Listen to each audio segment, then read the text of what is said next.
Welcome to SciShow Tangents, the lightly competitive science knowledge showcase. I'm your host, Hank Green, and joining me this week, as always, is science expert Sari Riley. Hello. My radiator is going in a loud hiss. And our resident everyman, Sam Schultz. Hello. Sam, can you say baked in a buttery, flaky crust? Baked in a buttery, flaky crust. No problem. Baked in a buttery, flaky crust. I paused. You did.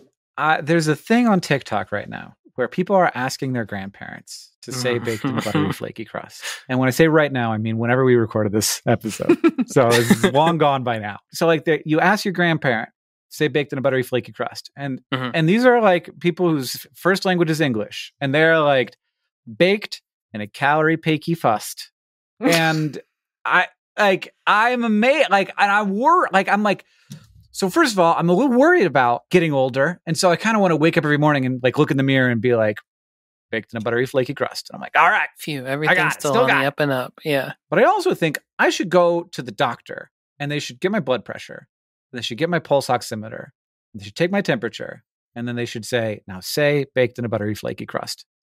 So they think that this has diagnostic capabilities. Are there not videos of young people who cannot say it? So older people often have auditory processing difficulties because they've been hard of hearing for a while. And those things can go hand in hand. Speaking of which, if you have to wear hearing aids, wear your hearing aids. We love it. Everybody thinks that's normal and great. And a lot of people don't wear hearing aids for a long time when they should, and it can lead to other difficulties. But I want to ask, my parents are in town, and I'm like, I got to ask them to say baked in a buttery, flaky crust just to see like if maybe we should do some further tests. But what if they can't? Then you're burdened with that knowledge. It's true. I should also ask my 6-year-old. Yeah. He definitely can't do it. You can really do the age range spectrum. Everyone who is like a middle generation has the societal responsibility now to both ask their children and their parents. Where did that come from? Because I've seen that too. Do you know where? I don't know. I first saw people asking their like Italian grandmothers, and they were very funny trying to say baked in a buttery. That's not fair, though. Yeah, that's to be expected. But since it is currently buttery, flaky crust season. I figured I'd ask. Try to get my mom saying it. I'll come back with the results. Well, the problem is, I think, is our generation is going to keep practicing it. So this is like me. Oh, yeah. Not that I would get pulled over for drunk driving, but I know the alphabet backwards because I thought that was a fun party trick for a 7-year-old to learn or whatever. I didn't know that it was a test. You weren't training for drunk driving. No, that's what I would have assumed. But no, I just thought that's a cool way to impress your friends and make friends. In fact, like you just find friends and then impress them. You're the kind of person who could tell me all of the states in the country very quickly. Yep. Yeah. Can also do that. The kind of person you really want to be friends with. Yeah. Right? Right? My real life friends and podcast co-hosts. I know the first 3 states: Alabama, Arkansas, and Alaska. Yeah, that's the wrong word. I'm Alabama, Alaska, Arizona, Arkansas. You forgot Arizona. California, Colorado, Connecticut. Wow. I'm not shocked. So every week here on SciShow Tangents, we try to get together to one-up, amaze, and delight each other with science facts while also trying to stay on topic. Our panelists are playing for glory and for Hank Bucks, which I will be awarding as we play. And at the end of the episode, one of them will be crowned the winner. Now, as always, we're going to introduce this week's topic with the traditional science poem. This week from Sam. From voltaic pile to AA, from humble button to lithium ion, batteries helped us get where we are today by providing us with reactions we can rely on. Imagine if cell phones had to be plugged in the wall, our laptops were bound to a power cord. Why, they basically wouldn't be mobile at all. Then what would we look at when we're bored? And how would clocks run? With gears? What a joke. Without batteries, we'd not know the time. And how would we run our detectors of smoke? House fire injuries would undoubtedly climb. So I gotta respect batteries and give them their due, even though there's something about them that does irk. No matter how much reading about them I do, I have no fucking idea how they work.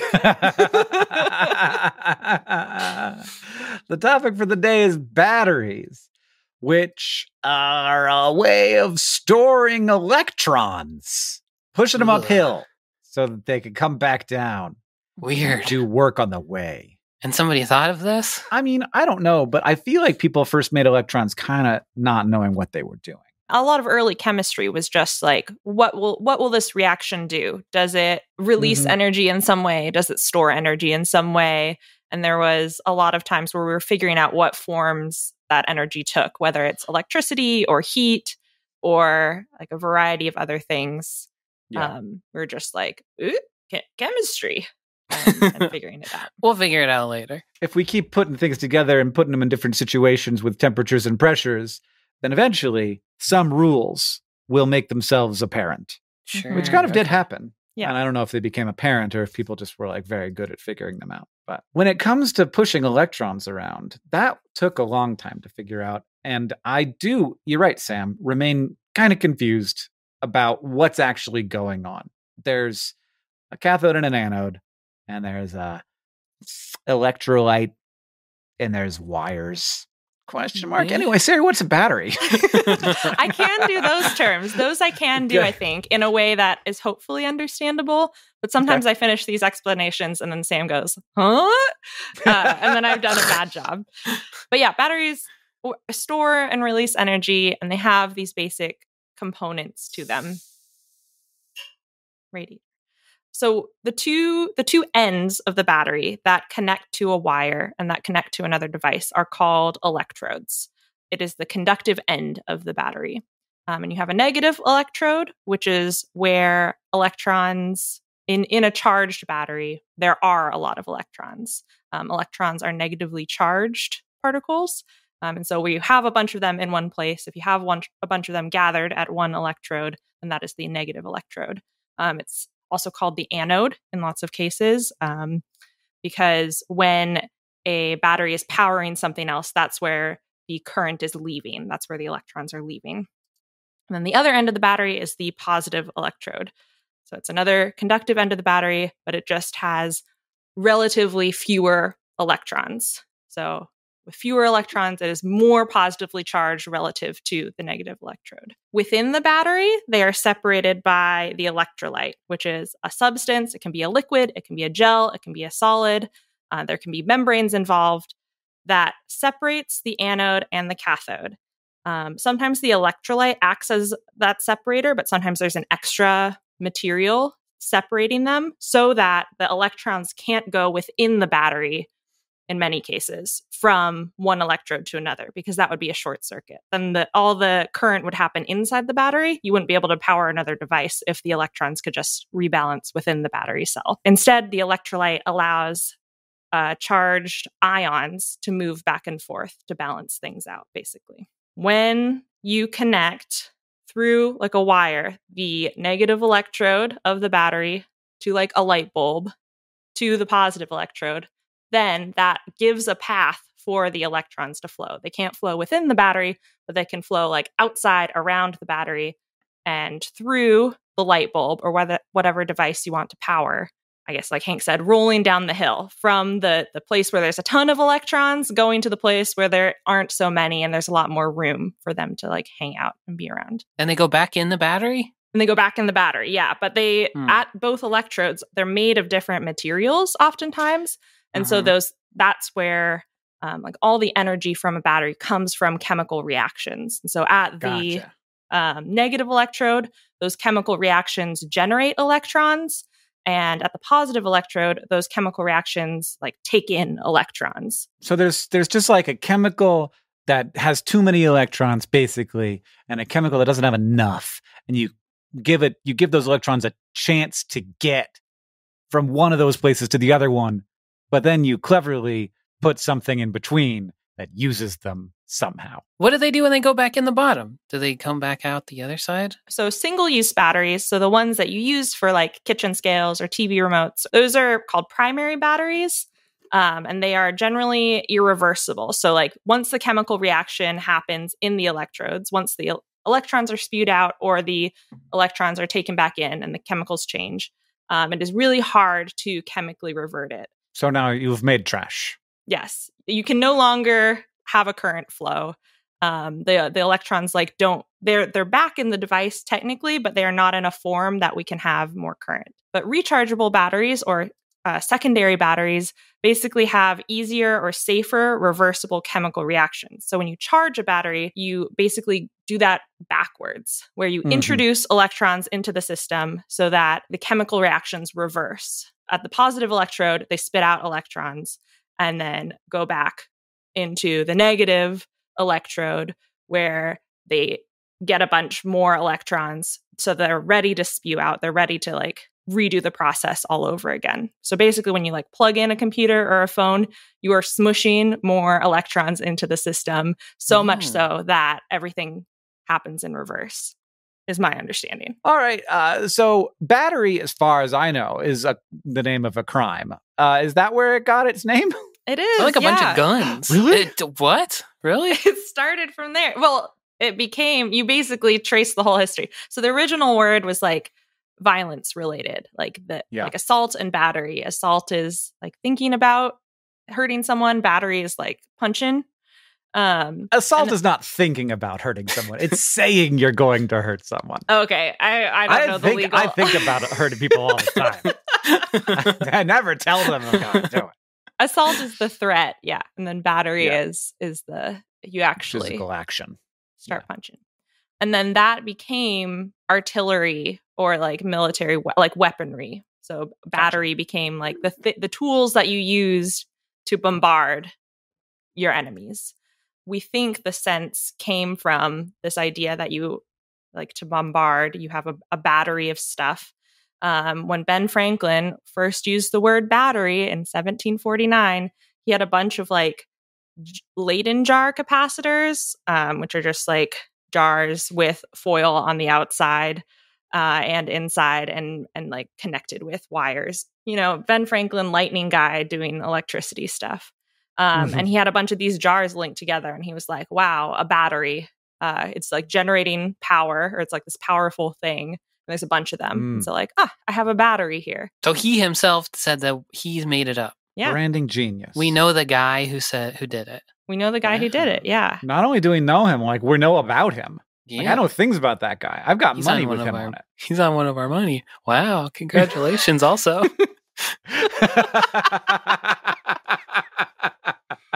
Well, I don't think it's a good one. I think he did a bad job, actually. I think that's a stretch.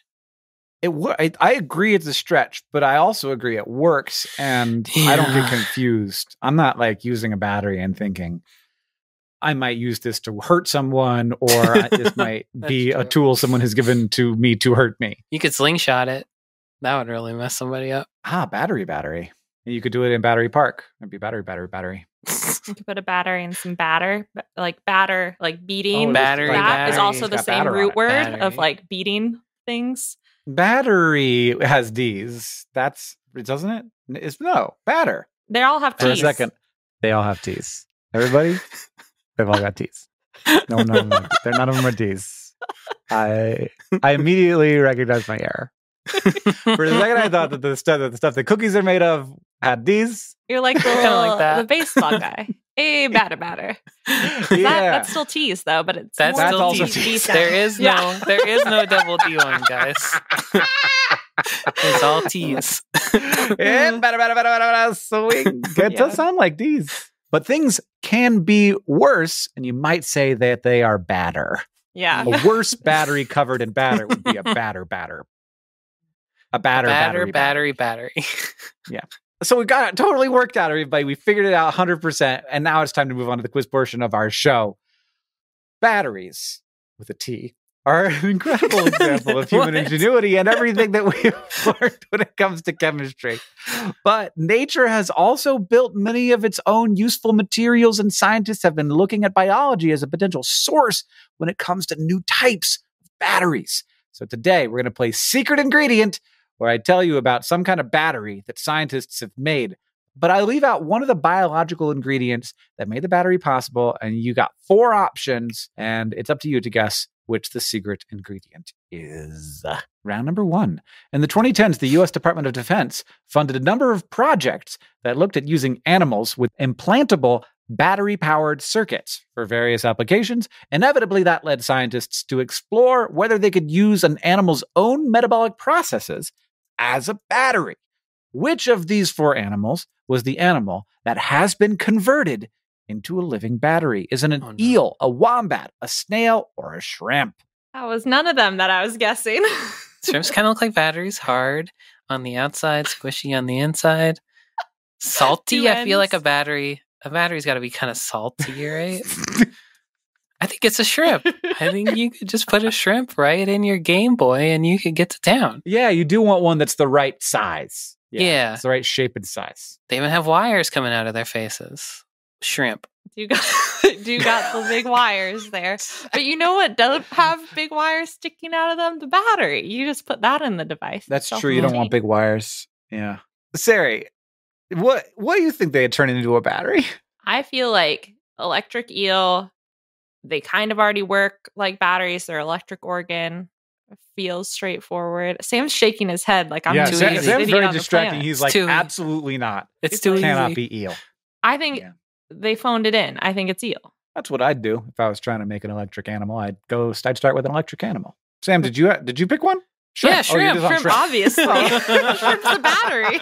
What? So okay. All right. It's hard. It's hard on the outside. It's got to be a shrimp. It's a snail, everybody. It's the snail. It's the snail. So that one's a win for me. They've actually tried this out with a few animals, including cockroaches. And in 2012, a group published their work creating a biofuel cell out of snails. They implanted carbon nanotube electrodes in the snail, and the electrodes worked with the sugar and oxygen circulating inside of the snail's hemolymph to make electricity. If you're wondering, the snail made less electricity than a single AAA battery, which, I mean, how much less? Yeah. That seems like quite a lot. And, shrimp have hemolymph too, so they're one step away from making a shrimp battery, Sam. Yeah. And when somebody does it, will retroactively give me a point. I'd use one of those big old banana slugs. They look like a AA battery. You could really get a lot of life out of one of those, I bet. They look like a AA bat. Aren't they huge? They're like 6 inches long. A banana slug? Yeah, that's like maybe like quadruple A battery. Yeah. Just shove one in one of them big. No, it gets smaller. When it gets a AA, then AAA is smaller. So it would be a single A and then half an A. A half an A battery. The banana slug. All right, round 2. Most commercial rechargeable batteries are lithium-ion batteries. They're generally made with graphite serving as the anode. But in 2016, scientists wanted to see if they could improve on lithium-ion batteries by replacing graphite with a plentiful material found in nature. Which of the following materials did they use to design a better battery? Was it grass, tree bark, guano, or pollen? Guano's precious. I feel like it's not guano. And pollen, I think that's hard to get. Pollen? Yeah. Right. I often feel as if I need there to be less. Do you park outside? That sounds like the opinion of a man with a garage. I think it's hard to get on a big scale, on a commercial scale. Tree bark, though. That's everywhere. There's plenty of tree bark. It's true. And they strip it off of trees to make the wood. So they have it sitting around. Grass. You mow your lawn. There's a lot of grass. Yeah, but no one's going around getting that boring. Sam likes to pick an answer and stick with it. Even if he's interrogated on it, he's like, no, I'm done. Shrimp look like batteries. There's a lot of tree bark in the world. Yeah. A tree bark does feel right to me, too. And now I sound like a copycat, but I think it's because, if I had to pick a material that felt most similar to graphite to me, of layered, complicated, we don't quite understand wood, but it's deposited in interesting, complex layers that are sort of porous. That feels right to me. But it's not. It's not tree bark. It's pollen. It's pollen. I tried to save you, Sam, but you wouldn't let me. So this is all about the microstructures. So if you've ever seen a pollen grain with under an electron microscope, you will see that they are wild looking shapes. So researchers wanted to see if they could use the microstructures in pollen as a better form of energy storage compared to graphite. And to see how well that would work, they sampled 2 sources of pollen, honeybees and cattails. I don't know. I would just go straight to the source and not have to bother a bee, but that's just me.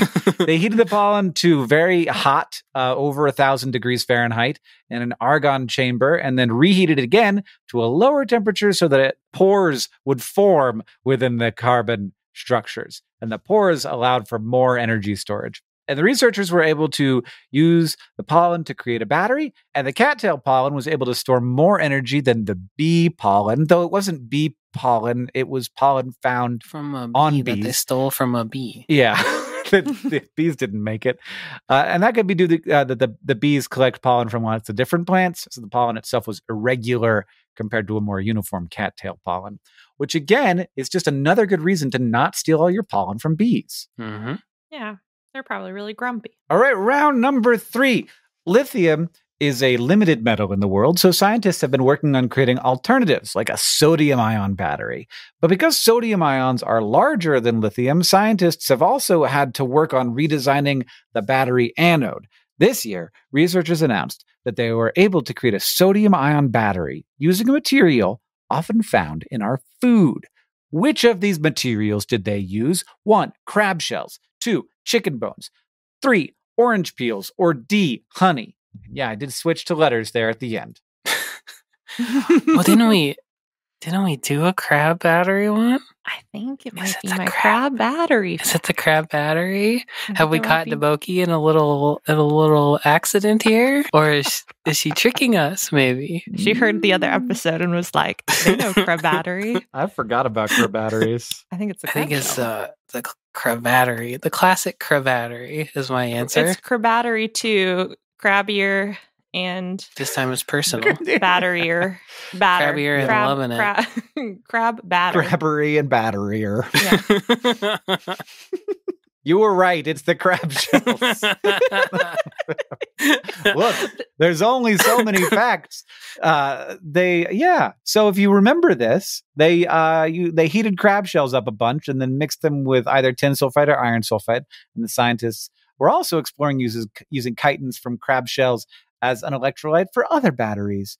However, I should quickly point out that all of these answers, while not technically correct, have been used in other battery-related applications. Oh, so we're all right all the time, it turns out. That's right. And that means that y'all have come out of the game with a tie ball game. Thanks to Crabbattery 1-1. We're going to take a quick break, and then we'll be back with our Fact Off.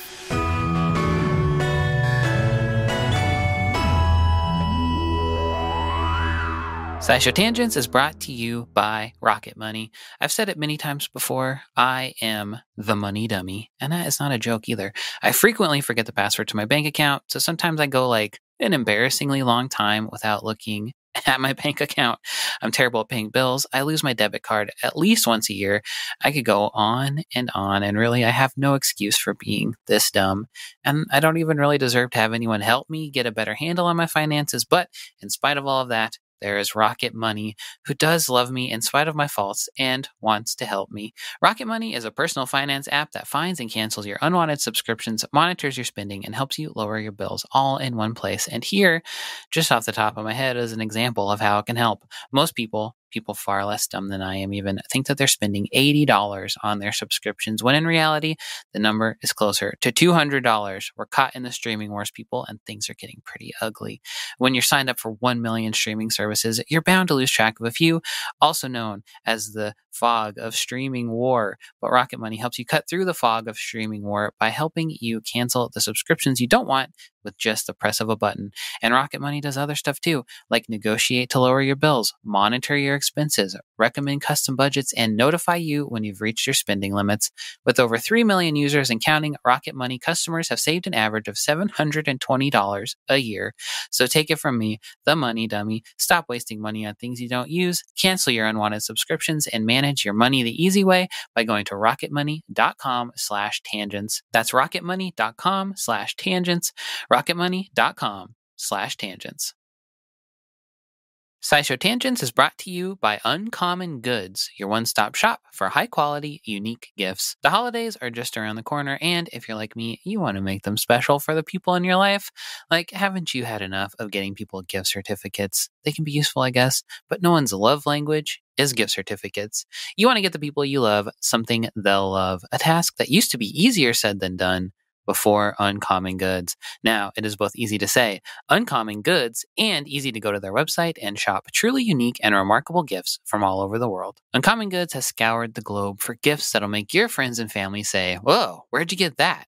And they did a really good job. There is some great stuff on their site, kitchen stuff, decorative stuff like these cute little wooden ducks with galoshes on, and they have all these great gift boxes too. The thing that caught my eye was the stocking stuffers for kid scientists, which has stuff like slime, a crystal growing kit, and a little build-your-own robot model. It's just real cute for little nerd kids. It'll feel good to give the people you love nice things, and it'll feel good to know that with every purchase you make at Uncommon Goods, they give $1 back to a nonprofit partner of your choice. They've donated more than $2.5 million to date. And to further add to those good feelings, you can get 15% off your next gift. Just go to uncommongoods.com/tangents, uncommongoods.com/tangents for 15% off. Don't miss out on this limited time offer. Uncommon Goods. We're all out of the ordinary.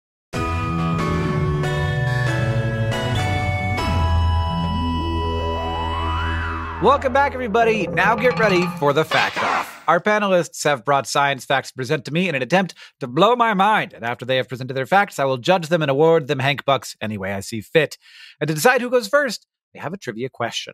The Oxford Electric Bell is a device housed at the University of Oxford that contains a metal sphere that swings back and forth between two bells. The batteries powering this device are they're called dry piles, an early form of electric battery that uses discs made of various materials coated in sulfur. Unfortunately, there are no notes remaining to describe what the dry piles are made from, but they have proven to be incredibly durable and are still running today. How long have the Oxford Electric Bell's batteries been running? Okay. Infinite mystery battery, basically. Infinite so far. It will be finite, I think. Yeah, Sari won't allow such nonsense. Eventually, the universe will end, Sam. Okay. Great it would be a bigger deal if it was everyone would know about this freaking Oxford Electric Bell. It'd be plugged into the power grids. We'd all our phones would be Oxford Electric Bell phones. Is Oxford in England? Yes. Is it? So that means it could be really old. Yeah, but we're a little bit constrained by when the first battery was, I think. Sam isn't. Oldest battery, oldest English person, same age for Sam. I think it's been running for 175 years. That's good. That's a great guess. That's completely legitimate in the range. I think it's like 1800s is where I'm aiming for. Let's do 200 years ago. You guys were both very close. Well done. Sam was closer. It was 183 years. Oh.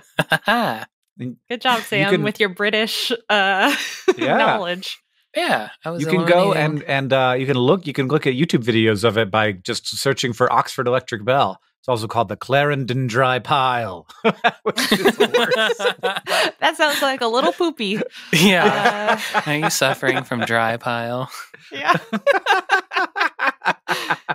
The charge is so low now that the bell is barely audible, and at some point the bell will go quiet. We just don't know when. Are we going to cut it open and look at the dry piles to figure out what? Once that happens, maybe. But we won't be able to actually cut it open after the bell rings its last bell, because that's actually the day that the world ends. Oh shit! Okay. Well. Yeah. Anyway, Sam, you get to go first. All right. Well, one thing we haven't mentioned so far in all of our battery talk is how perfectly swallowable most household batteries are. Small, cylindrical, cold. You know, you've thought about the forbidden satisfaction to be had from swallowing a AA battery. Don't eat a battery. Or one of those little shrimp. You could eat shrimp. Shrimp are like batteries. They're like the batteries of the food. Or one of those little watch batteries. It's like the ultimate sweet tart. But we're adults, and we can have such flights of fancy without actually eating batteries.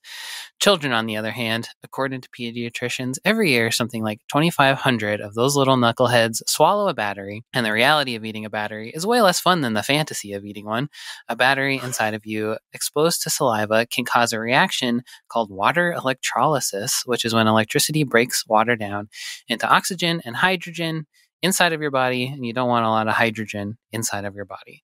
Plus, they're just made out of really bad stuff. So eating batteries is no good, and there are ways to prevent it, like by making the batteries taste bitter. But a team of scientists in Milan took another approach. If kids are going to eat batteries, why not make batteries you can eat? Then they can mow down on a big bowl of batteries and be totally fine. So maybe their actual reason had to do with creating safe batteries for implants and sustainability. But they definitely mentioned child safety when unveiling their edible battery earlier in 2023. Take a cathode made of stuff found in almonds, an anode made of riboflavin, an activated charcoal, and a water-based electrolyte. Throw in some nori and a bit of beeswax, and yum, yum, you got one tasty battery. And it's rechargeable, too. The battery was inspired by living things that use redox cofactors to create energy. Ooh. And there's no chance that my dumb ass was going to be able to figure out what redox cofactors were. I also, as a former chemist, don't love those two words together. Only science papers come up when you search that term, so it was forbidden to me. Maybe one of you can tell me what that is when my fact is over. But the researchers intend this proof of concept battery to show that a future where we create power with safer materials is possible. Though it's not exactly here yet, because this battery operates at 48 microamperes for 10 minutes, which seems to be enough to power an LED light for 10 minutes, which I guess is fine. Another thing about it that kind of sucks, though, is that these researchers said you weren't supposed to eat it on purpose. But good luck stopping me the minute I see one of these things. It's going straight in my mouth. The team is working as a lucky charm. That's why they call them that. Yeah. The team is also working on cracking edible transistors that would allow them to build fully edible electronics that can do complicated stuff inside of the body, like monitor the pH of your stomach. But someday, maybe they will make an entire Tiger Electronics game that you can eat when you're done playing. This is the promise of the future. I do want to eat a hot dog that has a computer in it, or is a computer. Just a whole it's like a computer hot dog. Just an AI hot dog that you know is experiencing pain from being eaten.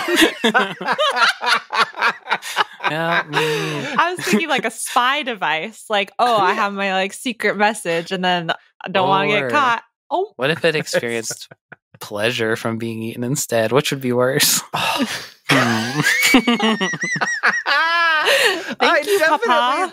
Thank you, Papa, for eating me. Thank you for eating me, Daddy. Your bowels look great. I would definitely prefer it to not have any emotions. To have neither of those. if that's an option. Just be neutral. Just be neutral about being eaten, please, hot dog. Wow. Okay.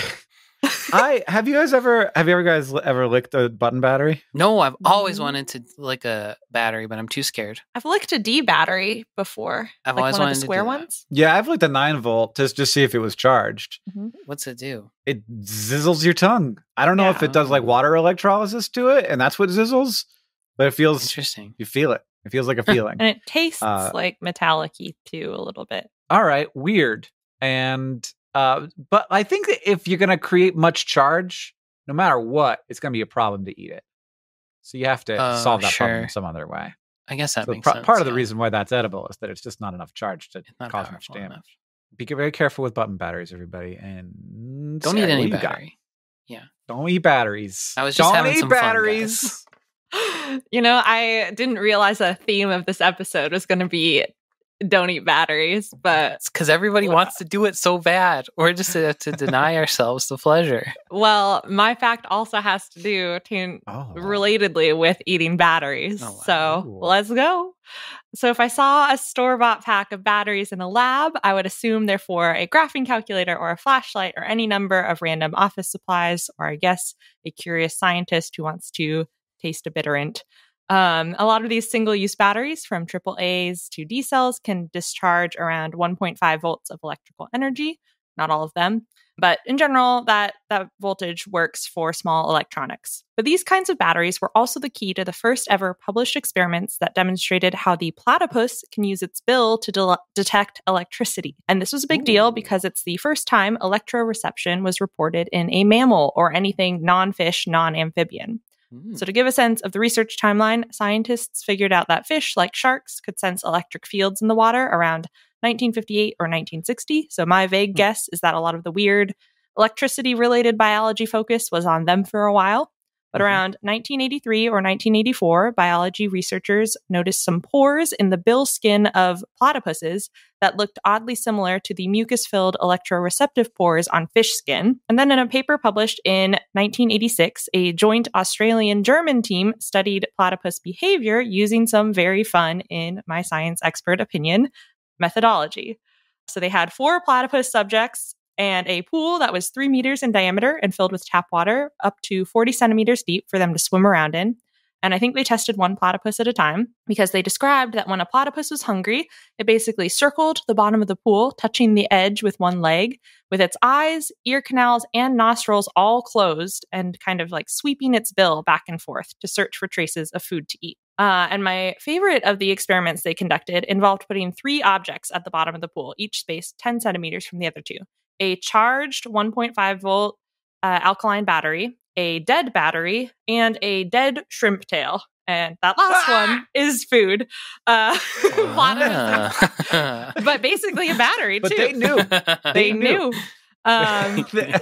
It's not a mystery that shrimp are basically batteries. Shrimp are basically batteries because platypuses eat wriggly aquatic stuff like larvae, worms, shrimp, and crayfish. But when the platypuses were swimming around in these conditions, they, quote, established a clear preference for the active battery and tried to chomp it. The methodology... Don't eat the battery! No. Don't eat the battery, but they tried to because they were trying to detect a little electric field, and the battery was the only one with the field. So the methodology wasn't as spelled out as modern papers, so I don't know statistically how many times they tried this to establish preference, but they did it enough that a great picture of a platypus chomp was on the cover of volume 319 of Nature when this study was published. They also did measure that the platypuses seemed to detect electric fields from these batteries at distances when the fields were around 300 microvolts to 2 millivolts per centimeter. And then they measured the really slight electric field that's generated from the muscular tail flicks of a living freshwater shrimp, which range from around 0.2 to 1 millivolt per centimeter. And that fits right into the battery range they tried to chomp. So when shrimp are freaking out and wiggling in muddy water, that actually helps platypuses find them as they're poking their bills around. And it's around the same electric field as a 1.5 volt battery. To a platypus, there's no distinction between a battery and a shrimp. Wow. I'm about as smart as one platypus. That's what we've learned. Yeah. I'm probably like a pretty smart platypus, but... You're a very smart platypus, Sam. You would be the smartest platypus in the history of platypuses. Okay. So now it is my choice and my responsibility and privilege to decide which of these science facts is better. Is it the platypus and the shrimp and the battery? Or is it the edible battery so I can have a sentient hot dog that enjoys being eaten and seeing my entire insides? Or possibly a Tiger Electronics game. It's Sari. Yay. Total. That's deserved. You teed me up, though, Sam, with your I really had to add battery. a lot of extra stuff about eating batteries to make my fact long enough, so that's fine. And you guys were tied going into it. So Sari is the winner of the episode. Congratulations. And now it is time for Ask the Science Couch, where we've got a listener question for our couch of finely honed scientific minds. The Vortex on Discord and at Koviox and at CJMCKZA on YouTube ask, what battery technology looks the most promising for grid scale storage? I mean, I actually know the answer to this question, and it's probably going to be different from Sari's answer because I have an opinion. Oh, okay. That's exciting for me. I did less research than normal, hoping that you would have an opinion and or knowledge about this because it's EcoGeek territory. It is very much my scene. It's your beat. So I would say not chemical. So like most batteries you think of are storing through chemical means. But like we have started to use the word battery for other ways of storing energy. Like you got gravity batteries, where you just lift a very heavy thing up when you have extra power, and then you let that very heavy thing fall when you need to get the power back. It's not going to be gravity batteries. But I think it might very well be thermal batteries, which heat up usually through resistance. So you like run an electric current through something, and it's not a good conductor. And so instead of conducting that electricity, it just gets hot. You heat up a big block of something. And then when you need to get that heat out, or the energy that you put in out, you either run water over it and it creates steam and that runs a turbine, or you actually, this is a weird one, it gets so hot that it glows, right? There's like thousands of degrees Fahrenheit sometimes. You actually you can capture the photons that come off of it with solar panels. That was wild. I didn't know that was an option. Heck? Or you can have the photons like go and shine on a pipe full of water, and that water will vaporize because the photons are so high energy. That seems to be the most promising option right now. And because it's like a lot of this is about like just how do you do it cheaply? So like you want really cheap materials and available materials. So like stuff that's around. So the one that I was reading about recently is graphite based or carbon. And carbon is a very common industrial material. You could build a lot of these things without it being even a tiny fraction of the total carbon consumption, which mostly is going to like steel and applications like that right now. And that just seems right now better than chemical batteries, which are also, I think, going to be important, but these can kind of hold energy for longer and take in more, and also can be useful for applications that just need heat, which is kind of an important thing in decarbonization right now, because there are a lot of things that we just burn natural gas for, and that's really cheap. Just burning natural gas to like boil off the orange juice so you can have orange juice concentrate, or for concrete manufacturing or steel or whatever. So to find a way to turn renewables into just heat and to be able to use that heat industrially, but then also to be able to, if you need to, convert that into electricity is great, and could help us with the sort of incoming problem, which is that we've got too much electricity sometimes and not enough other times. But almost like so much too much electricity that's becoming a problem for the places in the US, at least, where there's the best opportunity for renewables like wind and solar. Like, we aren't building them anymore because during the times when the wind is blowing and the sun is shining, we're like creating too much power. Like we're satisfying 100% of demand in those areas. So you need, for the next step in this process, we're going to need this power storage. So right now, is there no power storage? Oh yeah, there's power storage. Okay. There's some thermal online, but there's a lot of chemical online. It's remarkably efficient to store it as heat, and it is cheap.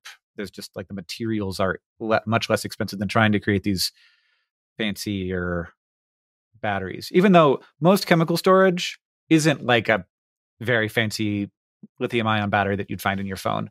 It's usually simpler battery chemistry. Yeah. And a lot of the current storage system, in my understanding, coming from this, I haven't been learning about this for decades, is pumped storage, like hydroelectricity. So pumping water up into reservoirs and then having them power turbines or converting that again into electricity.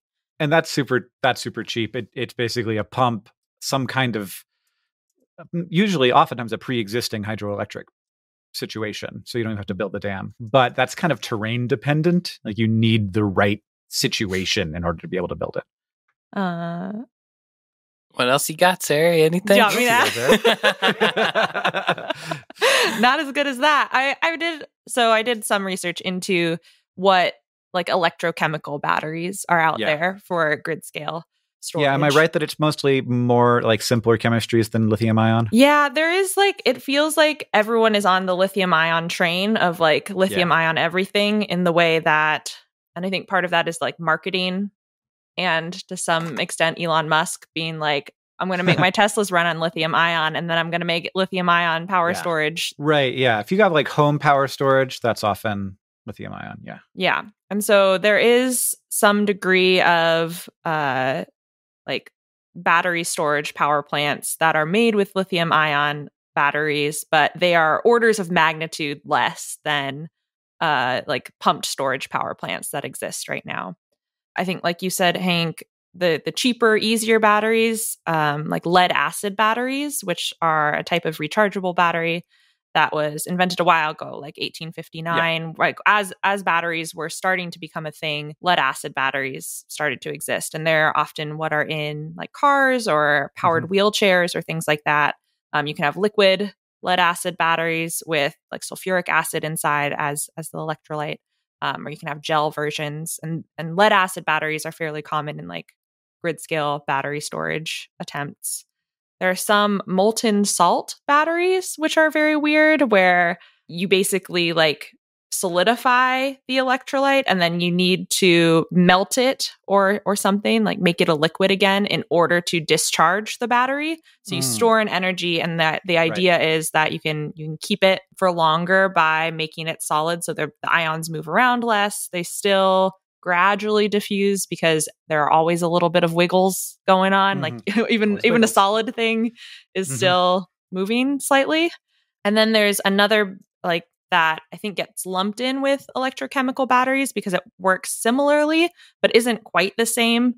But it isn't quite as far away as these like thermo storages, is called a flow battery or a redox flow battery. So bringing back that term, Sam.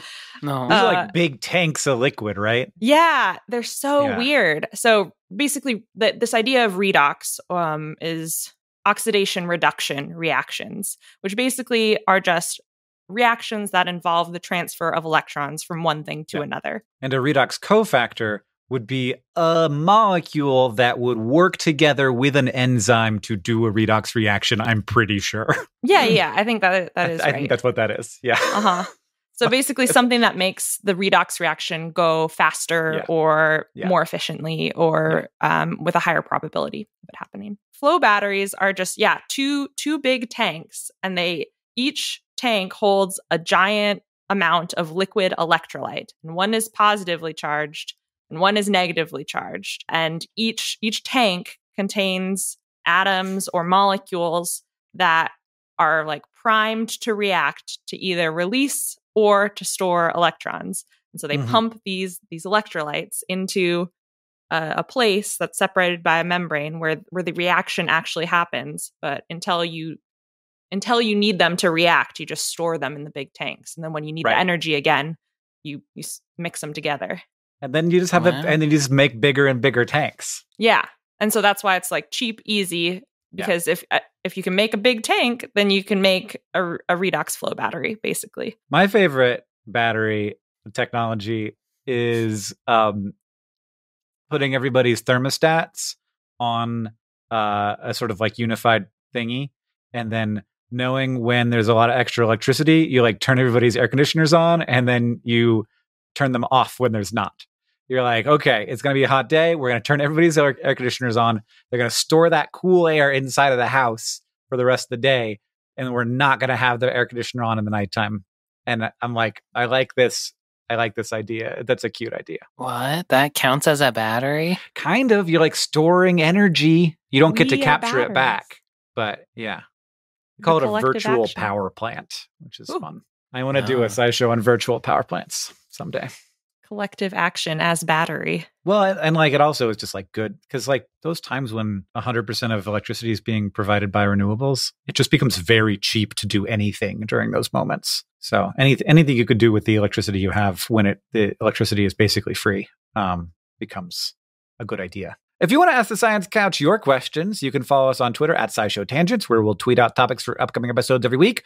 Or you can join the SciShow Tangents Patreon and ask us on our Discord. Thank you to @YoJoMusical on Twitter and @RobinGreatBanks9051 on YouTube, and everybody else who asked us your questions for this episode.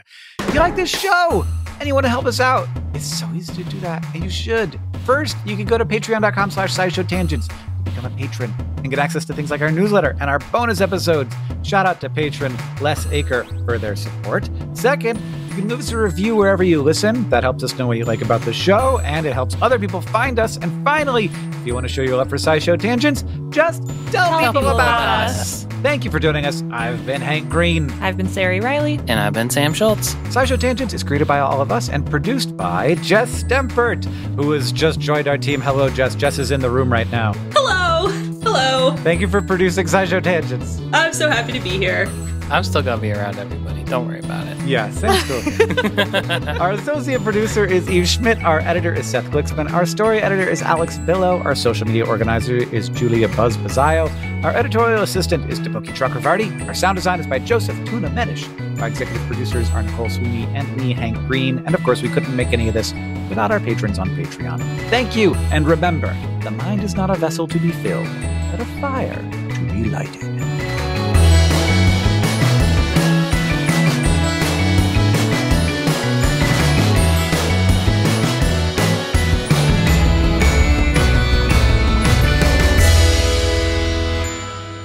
But one more thing.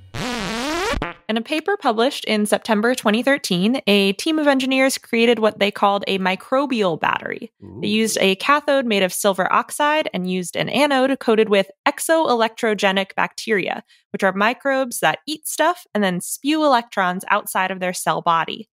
The liquid electrolyte of the battery doubled as a food source for those bacteria. So to see if they could make it work, they first tested a glucose solution. After that, though, they tested an electrolyte of wastewater from the sewage pipes of Escondido Village at Stanford University, which is presumably the grad student housing where the researchers lived. This microbial battery was capable of extracting roughly 22% of the energy stored in the organic sewage waste, aka grad student poop, which is on par with the energy efficiency of some solar cells. But it doesn't look like they've done follow-up studies since then, so maybe they just flushed this idea down the drain in favor of other not-so-shitty batteries. Boo, we gotta do it. 2013, we could just have our sewer pipes filled with electronic generating thingies. Why not? Sentient hot dogs. The sentient hot dogs were the sewer pipes all along. And they're like, I love it down here, Father. Thank you for the poo.